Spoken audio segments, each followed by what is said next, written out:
ये बुरा नहीं है ना।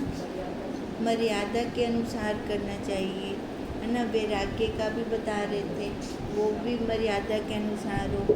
कर्म अकर्म वो भी मर्यादा के अनुसार हो, है ना। ये सारा मतलब शरीर का ही बता रहे थे हमें सारा।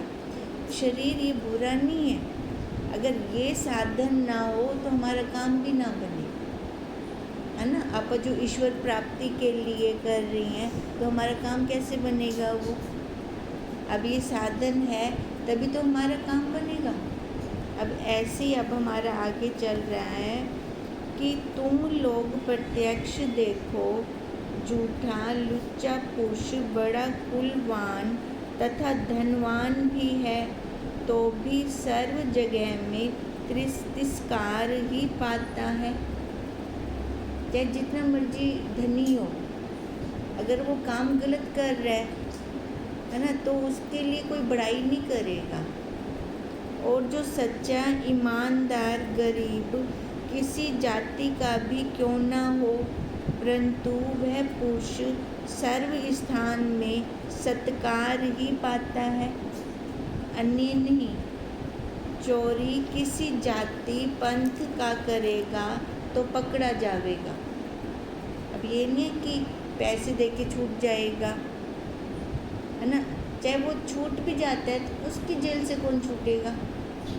अगर वो यहाँ छूट भी जाता है तो उधर तो नहीं छोड़ होगी ना। पक्षपात रहित है ना ये जो हम शास्त्र पढ़ रही हैं। और रीत अनुसार तिसको सजा मिलेगी, अन्यथा सजा नहीं होगी। जो जाति और भेष प्रयुक्त शुभ अशुभ कर्मों का सुख दुख रूप फल होता तो उत्तमता मध्यता जाति के अधीन होनी थी। कहते हैं प्रत्येक शुभ अशुभ कर्मों का, शुभ और अशुभ कर्मों का फल क्या है, सुख दुख है।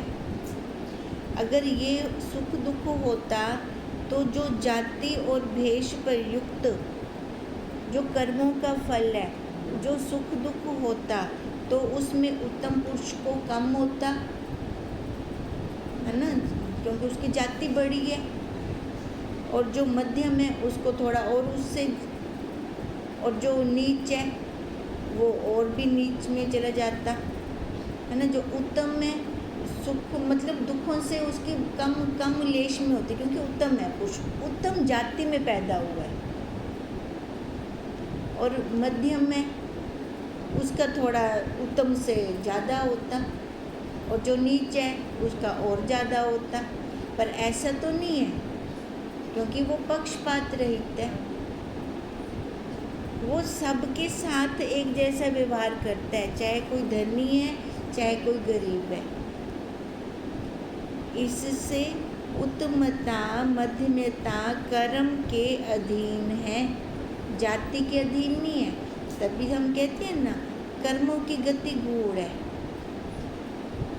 वो कर्म जो हमने किए हैं हमारा पीछा नहीं छोड़ते, वो हमारे साथ जाते हैं, फिर उसके अनुसार हमें फल मिलता है आगे। देखो हजारों देशों की बोलियों में आप अपने शास्त्र के संस्कारों के अनुसार ईश्वर का भजन तथा ईश्वर निमित्त भूख प्यास दुखी जीवों को सर्व मनुष्य अन्न जल आदि अर्पण करते हैं।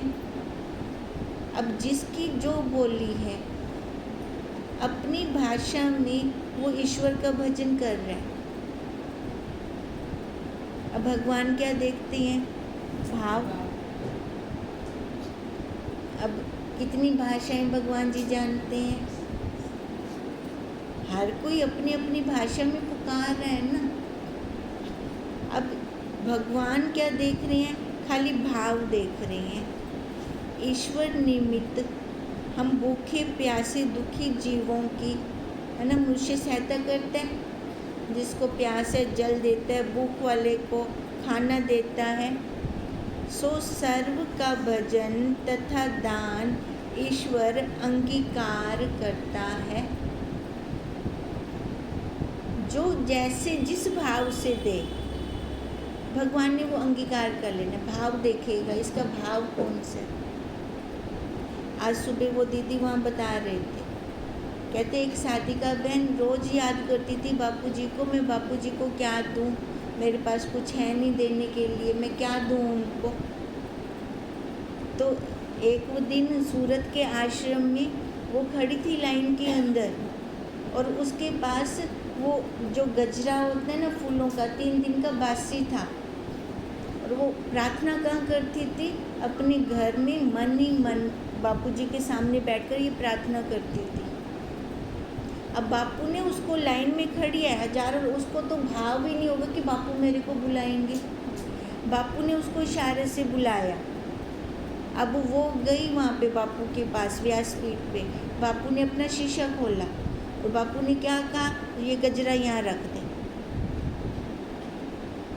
अब बापू ने देखा ये 3 दिन पुराना है, बासी है, नहीं देखा ना, भाव देखा ना, क्योंकि वो अपने घर में बैठकर बापू से रोज़ ये प्रार्थना करती थी कि मेरे पास कुछ ऐसा है नहीं जो मैं आपको अर्पण कर सकूं, आपको मैं दे सकूं। और बापू ने उसके वो बासी गजरा भी स्वीकार कर लिया। अच्छा, उस टाइम उसको कुछ समझ में नहीं आया ये क्या हो रहा है। फिर जब वो घर गई, फिर उसको ध्यान में आया, मैं तो बापू से रोज़ प्रार्थना करती थी कि मैं आपको क्या दूं, मेरे पास तो कुछ है नहीं आपको देने के लिए। अब कैसे भीड़ में से बापू ने उसको अपने पास बुलाया, जो उसके पास था वो ही लिया, जो उसके पास था वो ले लिया। अब बापू ने उसको बोला, देख मैंने स्वीकार कर लिया। अब बापू धन दौलत थोड़ी मांगते हैं, वो परमात्मा कोई हमसे धन दौलत थोड़ी मांगते हैं। हमसे क्या मांगते हैं, खाली भाव। हम किस भाव से उनको याद करते हैं, हमारे मन के भाव क्या हैं। अब यही बात कह रही है ना, जिस भाव से हम ईश्वर को याद करते हैं वही भाव वो हमारा पूरा करते हैं, और वही हमारा भजन है। भजन क्या है, वो कीर्तन मंडली बना के बैठ जाना, वो भजन कीर्तन थोड़ी है। भजन वही है, हम कैसे, किस भाव से, किस श्रद्धा से हम अपने गुरुदेव को याद कर रहे हैं। सो सर्व का भजन तथा दान ईश्वर अंगीकार करता है। यह नहीं कि एक का लेता है, एक का नहीं लेता। अब उसकी दृष्टि में कोई अमीर गरीब नहीं है, अमीरों से मैं ले लूँ, गरीबों को पीछे कर दूँ, नहीं। वो भाव के भूखे हैं भगवान जी। वो उसके भाव देखकर उसको अपने पास बुला लेते हैं। जो विषमदर्शी हैं सो हमारा भाई बंधु जीव है, ईश्वर नहीं। अब विषम कौन हुआ, जो अपने संसार में रचा पच्चा है, अपने शरीर पर बैठा हुआ है, उसको परमात्मा से, गुरु से कुछ लेना देना ही नहीं है। इस संसार में आकर वो मस्त हो गया विषयों के अंदर, वो विषमदर्शी है। हमारी नहीं पटती उसके साथ। हम बैठ जाएं 2 मिनट भी ना, उसकी बातें ही वैसी होंगी संसार वाली कि हमारा दिल करेगा यहाँ से उठ जाए। और कोई हमें अपना भाई बंधु मिल जाता है, अपनी बातें करने वाला मिल जाता है, विचार वटांद्रा करने वाला मिल जाता है, हमारी पटती है उसके साथ। देखो उस विषमदर्शी की भी हमारे साथ नहीं पटेगी, वो भी अक्सर मैं किन्ने फंस गया, वो भी बोर थी से साढ़े को, और हम भी उससे बोर होंगे, हमें मज़ा नहीं आएगा उसकी संगति करके, क्योंकि वो संसार में रचा बच्चा है ना, हमारा मन कहाँ लगेगा वहाँ पर। इतनी मुश्किल से तो संसार से निकल के आए हैं हम, अपने आप को खोज रही हैं। जो विषमदर्शी है सो हमारा भाई बंधु वो जीव है, जो संसार में रचा बच्चा है वो जीव है, ईश्वर नहीं। क्योंकि सर्व सृष्टि ईश्वर रूपी पिता के बाल बच्चे हैं। अब जितनी सृष्टि है ईश्वर की बनाई हुई है, ईश्वर के तो सारे ही बाल बच्चे हैं, चाहे वो अच्छा है चाहे वो बुरा है। अपनी सृष्टि से वो निकाल तो नहीं सकते भी ये मेरा कहना नहीं मानता, मैं इसको निकाल दूँ, ये मेरे को नहीं मानता, अहंकार करता है, अहम भाव रखी बैठा है, तो इसको मैं अपनी सृष्टि से निकाल दूँ। ऐसा करते हैं भगवान जी।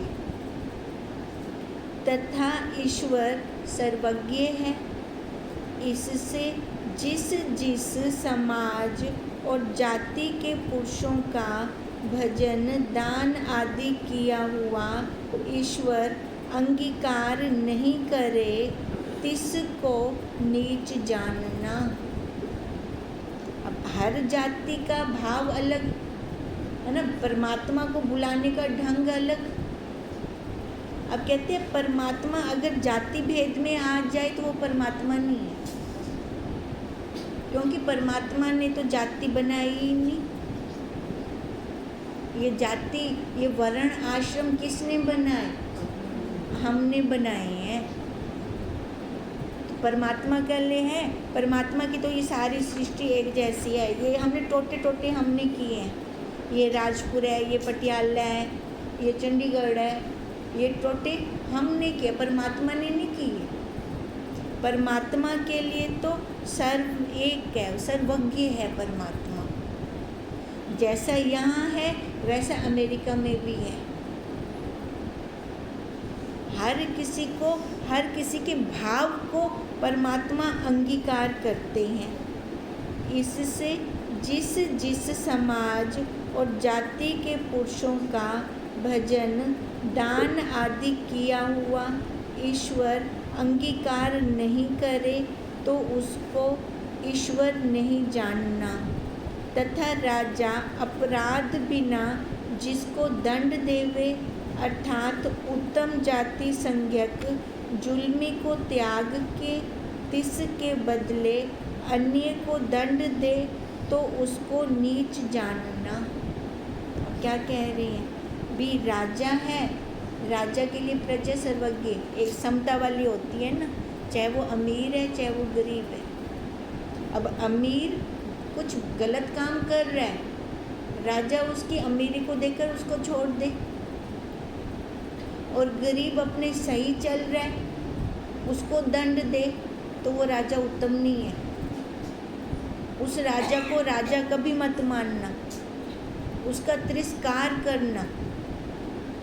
सो ऐसे देखने में तो आता नहीं है ना, पर जो राजा है वो सबके लिए एक जैसा ही न्याय करता है। अब राजा कौन है? वो परमात्मा, वो साक्षी राजा वही है, और सारी प्रजा है ये। देखो अब प्रजा एक बाहर, अगर समष्टि में जाते हैं तो बाहर, अगर व्यष्टि में जाएं तो कर्म इंद्रियाँ, ज्ञान इंद्रियाँ, प्राण, कोश ना, ये सारी उसकी प्रजा है। आप अपने समाज शास्त्र के संकेत से सर्वसंबद्ध सत्भाषण आदि रूप धर्म पूर्वक मन वाणी शरीर से लौकिक व पारलौकिक कर्म करने से सर्व के अंतःकरण की शुद्धि होती है। हमें कर्म करने हैं तो हमें कैसे करनी है कर्म? शास्त्र मर्यादा के अनुसार, जो शास्त्रों ने हमें संकेत दिया है, हम उस हिसाब से कर्म करें, सबके साथ अच्छा व्यवहार करें, है ना, न्यायपूर्वक बात करें सबके साथ, तो उससे क्या होगा? हमारी मन वाणी शरीर से जितने भी लौकिक और परलौकिक जो कर्म होते हैं, उससे क्या होगा? हमारा अंतःकरण शुद्ध होगा। किसी के लिए छल कपट तो होगा नहीं ना अंतःकरण। शास्त्र अनुसार सबके लिए अच्छा ही होगा, मर्यादा में करेंगे हम। अब वो जो हम मर्यादा में करते हैं ना सबके लिए, तो ये लोग तो हमारा सुधरता ही सुधरता है, परलोक भी सुधरता है। वो परलोक हमें सुधारने के लिए अलग से कुछ करने की ज़रूरत नहीं है। और दूसरा बेनिफिट देखो, अपने आप बदल हटते, अपने आप मैल हटता है। अब ऐसा कोई परमात्मा ने साबुन नहीं बनाया जो हम अंतःकरण पे घिस के उसको साफ करें।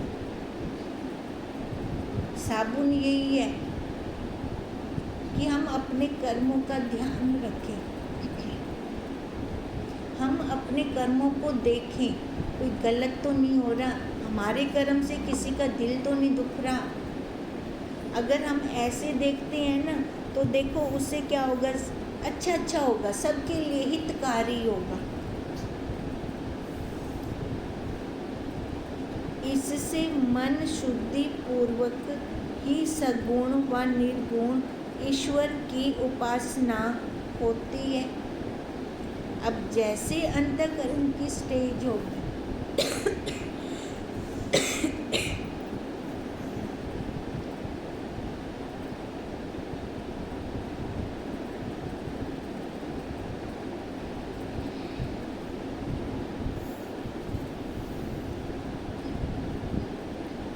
देखो हमारा जब अंतःकरण शुद्ध होगा,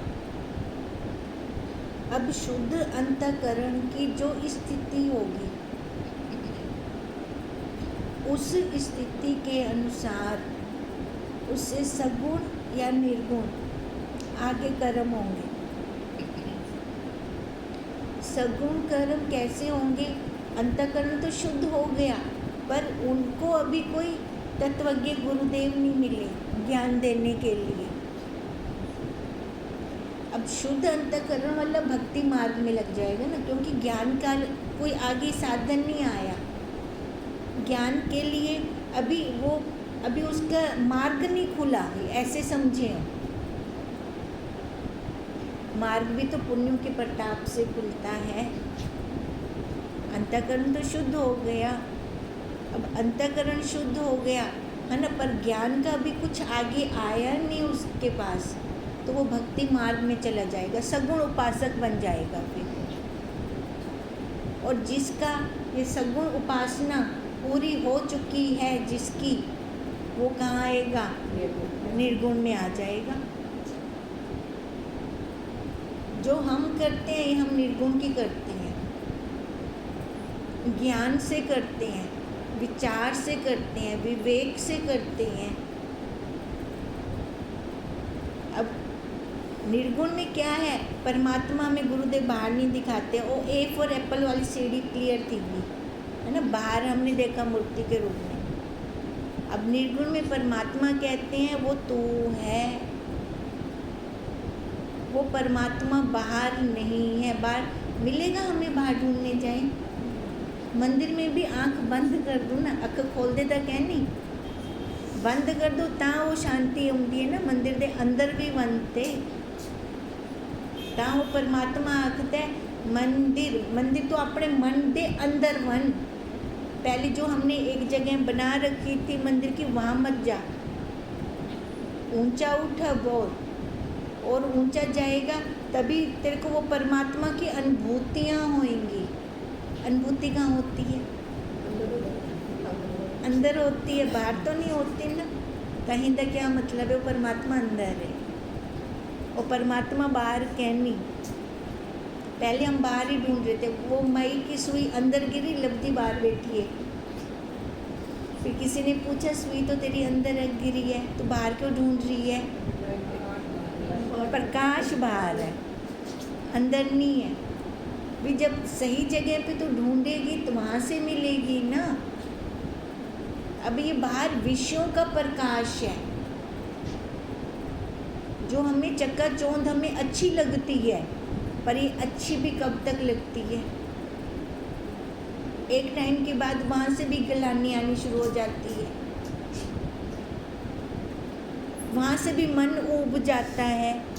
फिर लगता है यहाँ पे अब कुछ नहीं रखा ही तो अगो हिंदा मतलब कुछ ब्याह है। अब जरा वो कुछ ब्याह है वो मेरा बाप है, वो मैं हूँ, वो मैं स्वयं हूँ। मैं खुद जानूँ अपने आप को, बाहर भटक के नहीं मिलने वाला।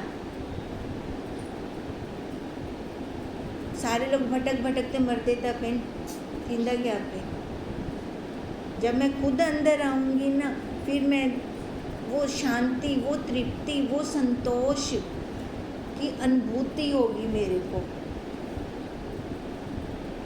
इससे मन शुद्धि पूर्वक सगुण व निर्गुण ईश्वर की उपासना होती है। अब देखो, निर्गुण उपासना, सगुण वाली तो वो जो शुरू में बच्चा चला ए फॉर एप्पल लेकर।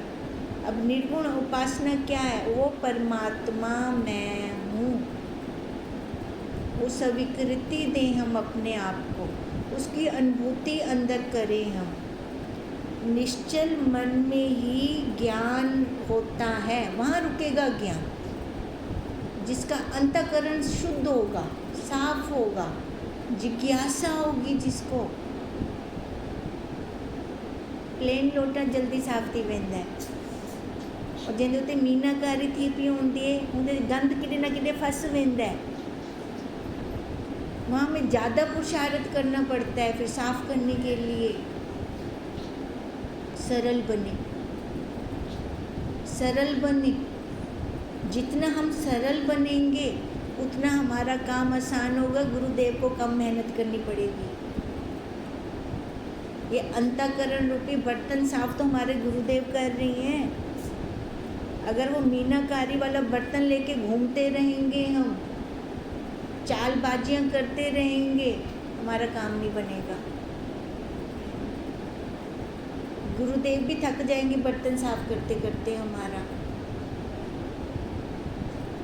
तभी कहा निश्चल मन में ही ज्ञान होता है, ज्ञान से मोक्ष होता है। महावाक्य तो रुके न अंदर, महावाक्य रुकेंगे तभी मेरे बटुए में पैसे हैं, मैं तभी खर्च कर सकती हूँ उनको।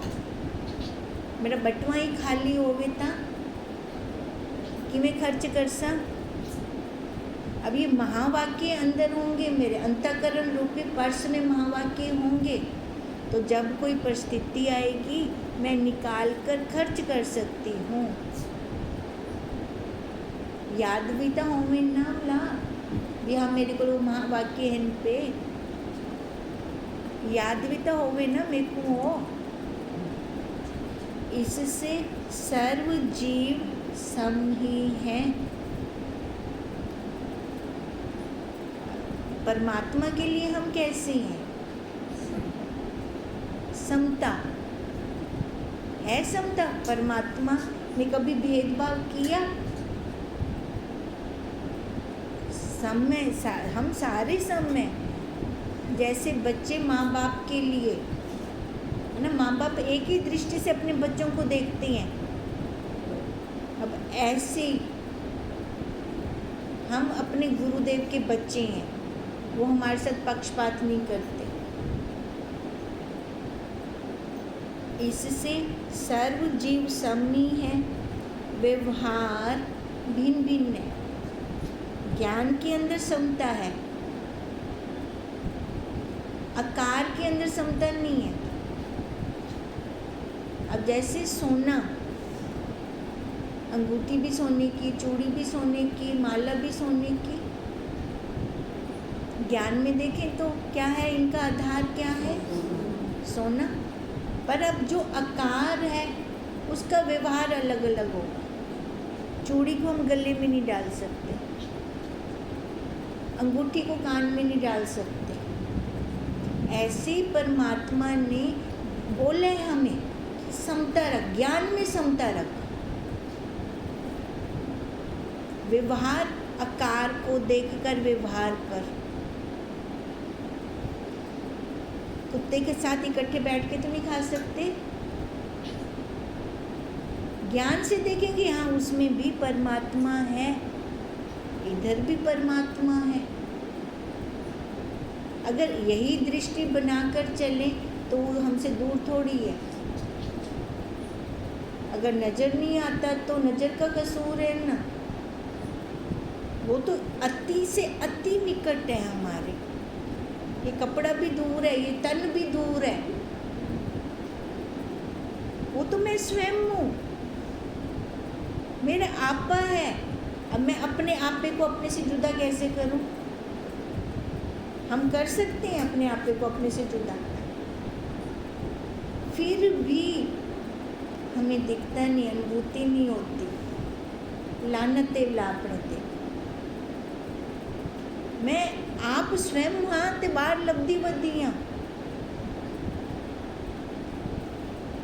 इससे सर्व जीव समी है, व्यवहार भिन्न भिन्न है। सो व्यवहार एक शरीर में भी इंद्रिय भेद से भिन्न भिन्न है ना। अच्छा, वो बाहर का एग्जाम्पल लिया था। अब इधर देखें, शरीर तो एक शरीर विच जेड़े इंद्रियां सब दा व्यवहार अलग है। अख देखदी है, सुनदी नहीं, कन सुनदा है, देखदा नहीं। ये बाहर को छोड़ो, अब इसने जो करना है सो करना है। हम कहीं जा रहे हैं, अंदर किसी की आवाज़ें आ रही हैं, कान सोता शब्द आप पे ले लेगा, है ना। किसी के घर कुछ बन रहा है, नाक वो गंध आप पे ले लेगा। ये जो परमात्मा ने इंद्रियां बनाई हैं, कहते हैं ये अपने धर्म में चल रही है, तू इन्हां दी तरफ वेंदी क्यों पी। ये अपना काम स्वयं कर रही हैं, तू क्यों इधर जा रही है। हमें जानना है तो कहाँ जानना है? आधार में, वहाँ पे पुरुषार्थ है। हम इंद्रियों का पुरुषार्थ करने लग जाते हैं। हम ये देखते हैं कि कर करके हमने संसार का पाया, इंद्रियों का पाया। ये परमात्मा भी करण नाल साकू मिल से, पर ये भोले साड़ी बहुवली करने से नहीं मिलेगा परमात्मा। जब करना छोड़ दूंगी फिर ला मैं वो खुद ही हाँ। कर तो उसके लिए रही हूँ ना जो मेरे से दूर है। इंद्रिय भेद से भिन्न भिन्न है, तो भिन्न भिन्न शरीरों में भिन्न भिन्न व्यवहार है। इसमें कहना ही क्या, परंतु गुण दोष पर युक्त उत्तमता और नीचता, श्रेष्ठ अश्रेष्ठ कर्तव्य के अधीन है। शरीर जाति समाज के अधीन नहीं। हम किस भाव से कौन सा कर्म कर रहे हैं, हमारा कर्म ही हमें बताएगा कि हम नीच हैं कि उच्च हैं। जाति वर्ण आश्रम नहीं बताएगा। तो हमें अपने हिसाब से कर्म करने चाहिए। कर्म भी हम कैसा करें, सब अब देखो, तो हमें देह की तरफ जाना ही नहीं है। हम नीच क्यों बने, जमादार क्यों बने। देह पे बैठना जमादार बनना है ना। गंदगी पे गंद आता है ना, मच्छर मुच्छर सारे आते हैं ना, गंदगी पे आते हैं। तो ये शरीर रूपी मल ही तो है। ये माता पिता का मल है। वैसे मल सामने आए हम देखना भी ना पसंद कर, और इस मल के लिए हम कितना कुछ कर रहे हैं। चोरी चकारी कपट छल, इस मल के लिए। उससे क्या बेनिफिट होगा हमें? कि देख लो, अनमोल खजाना मिला हुआ है हमें। रोली वेंदू आपा वो इवें रोली वेंदू को साकू कदर ही कहनी। कदर करसूं तां तक कुछ बनसूं। पानी आसानी नाल मिलता है ना, उनकी वैल्यू कहनी। दुध को सांभ ते रखसो, साकू पता है उनके कितने साकू पैसे खर्चने पौंदे। अब वो जो साक्षी है वो परमात्मा, उसकी कदर करें। आसानी नाल मिलिया पे तां कदर कहनी। हुंदी कदर करसो तां अपनी चक्कर तो छुटसो 84 दे चक्कर तो।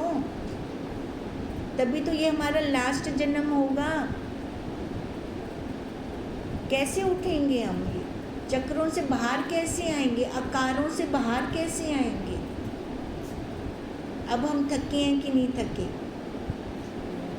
जो थक जाएगा ना वो अक्सर हूँ मैं दोबारा बाजार नहीं बन सकता, बस और मैं घर बैठा, को घर बैठे समान मिलवने हो। जेड़ा कहना थकिया उसे उल्ला पैर जुत्ती पाते चलो मैं चलदा उल्ला को जो से बाजार। अभी विषयों के बाजारों से हम कब तक नहीं थकेंगे। अब लगे तो सही अंदर से, देखो जिसकी आवाज़ आएगी ना अंदर से वही अपने आप स्वतः चल पड़ेगा। ब्रह्मा विष्णु महेश आकर भी हमें महावाक्य दे जाए असर कहना थी से होंदा, क्योंकि वो मेरे को खुद को लगी ही कहनी। अब जब मेरे को खुद लगेगी फिर मेरे को असर होगा, फिर मैं कहूँगा मैं अब थक गई हूँ, अब मेरे को नहीं आना दोबारा और कोई आकार नहीं लेना मेरे को। अब ये जब हम थकेंगे वो अनुभूति थकेंगे तब जब वैराग्य आएगा बाहर से। जब संसार के विषय नीरस लगने लगेंगे तब लगेगा बस अब तो अति हो गई। ये जब तक अति नहीं होती ना वैराग्य की, कहते ना 100 डिग्री पर जब पानी नहीं उबलता 100 डिग्री पे उबलेगा तब वो वाष्पीभूत होएगा वो। अब ऐसी जब तक मेरी अति नहीं होती तब तक तो ये विषय अच्छे लगेंगे। वो बंदा जिसका पानी में सिर नीचे कर दिया था महात्मा ने, फिर महात्मा ने पूछा उससे तेरे को क्या रोटी चाहिए, तेरे को सोना चाहिए, तेरे को गाड़ी चाहिए। उस टाइम वो क्या कह रहा था, बाहर कर दो मेरे को, बस मेरे को कुछ नहीं चाहिए, मेरे को कुछ नहीं चाहिए, खाली बाहर निकालो। अब ऐसे जब इतनी तड़प होगी भी मेरे को कुछ नहीं चाहिए, मेरे को बस बाहर कर दो, जंजाल तो बाहर कर दो, तब गुरुदेव भी हमारा साथ देंगे। तब और फिर लगेगा गुरुदेव को बस हिंदी तड़प पे उन्हें बाहर निकलना चाहती है। ऐसी पुकार हो हमारी। अब पुकार तो हमारे हृदय से निकले, खाली वाणी से ना हो। हमने सूचनाएं नहीं इकट्ठी करनी, एक से सुना दूसरे को सुनाया, ऐसा नहीं करना। जो पुकार हो हमारे हृदय से हो, पुकार हो हमारी हृदय वाली पुकार हमारे गुरुदेव सुनते हैं। फिर वो पूछते हैं बोल तेरे को क्या चाहिए। फिर जो अपने देखो, अब जिसके लिए हम पुकार रहे हैं ना गुरुदेव को, और गुरुदेव जो हमसे पूछते हैं तेरे को क्या चाहिए, वो स्वतः वाणी से निकल आता है। पहले ही हमारा संकल्प इतना दृढ़ हो कि बस अब अपने स्वरूप में बापू मेरे को जानना है, 5 तत्वों में लय करना है, अब दोबारा आना नहीं है यहाँ पर। अगर यही संकल्प दृढ़ होगा तो बापू जब पूछेंगे बोल तेरे को क्या चाहिए, ये स्वतः अंदर से निकलेगा। मुझे सोचने की लोड़ कहना उससे, ये तब होगा जब मेरे अंदर ही गूंज रहा होगा बस अब अपने स्वरूप में स्थित होना है, अब अपने स्वरूप में स्थित होना है। बापू अब अंदर का प्रसाद दे दो, बाहर वाला प्रसाद नहीं चाहिए। जब ऐसे निकलेगा ना तब वो हमसे दूर थोड़ी है, वो हमारी पुकार सुनकर हमारी हेल्प करेंगे, वैसे वैसे आगे प्रेरणा देंगे, वैसे वैसे आगे पहुंचाएंगे हमें। फिर और क्या चाहिए, चाहिए कुछ और नहीं, अब और नहीं चाहिए, बस अब अंत हो जाए सबका, विषय वासनाओं का, अहंकार का अंत हो जाए। गुरु दक्षिणा पे हम देते हैं, गुरुदेव को देते हैं व्यास पूजा पे, गुरुदेव मेरा अहंकार ले लो, मेरी विषय वासनाएं ले लो। क्या क्या दे सकते हैं हम अपने गुरुदेव को, और कुछ दे सकते हैं? है हमारे में इतनी हिम्मत कि मैं गुरुदेव को कुछ दे सकूं, मैं अर्पण कर सकूं? प्रार्थना, खाली प्रार्थना, बस यही प्रार्थना कि मेरा गुरुदेव आज अहंकार ले लो, अहंकार ना आए इस शरीर का, काम क्रोध लोभ मोह अहंकार ये सारा मैं आपको अर्पण करती हूँ। मेरी सारी विषय वासनाएं आप ले लो, बाहर से दृष्टि हटा दो मेरी, अब दृष्टि अंदर की तरफ कर दो। अब अगर दिल से हृदय से ये प्रार्थना है तो वो सुनेंगे। बापू सुनते हैं, वो सुनेंगे, सुनकर फिर हमारी प्रार्थना के अनुसार हमें चलाएंगे। आज का दिन ऐसे वेस्ट मत करना, फालतू की चर्चा में, गपशप में ख़त्म नहीं करना। फ़ोन को अपने से दूर ही रखना। आज का दिन बहुत ज़रूरी का है तो सुनना, नहीं तो मत सुनना। अपना जाप बढ़ाओ, अपनी प्रार्थना बढ़ाओ। आज बहुत मंगलमय दिन है। आज का ऐसा दिन साल में एक बार आता है जहाँ पर गुरुदेव हमारी खबर लेते हैं। वो ये देखते हैं कि शिष्य कितने पानी में है। हम तैयार हैं। जेड़ा बच्चा पेपर की तैयारी करते बांधे ना, सामने टीचर दे नाल नज़र भी मिलेंदा। जो करके नहीं जाता ना तैयारी, वो पीछे पीछे जाकर बैठता है, छुपते वास्ते। पर नहीं, हम तैयारी के साथ, गुरुदेव के साथ नज़र से नज़र मिलाकर बोले, गुरुदेव बस अब आप जैसा बनाना चाहते हो ना वैसा बना दो, मेरी अपनी कोई इच्छा नहीं है। अगर ऐसी प्रार्थना हृदय से निकलती है तो वो सुनेंगे। तभी मैं बार बार कह रही हूँ, आज का दिन वेस्ट मत करना, बिल्कुल भी वेस्ट मत करना। ओम तम नमामि हरि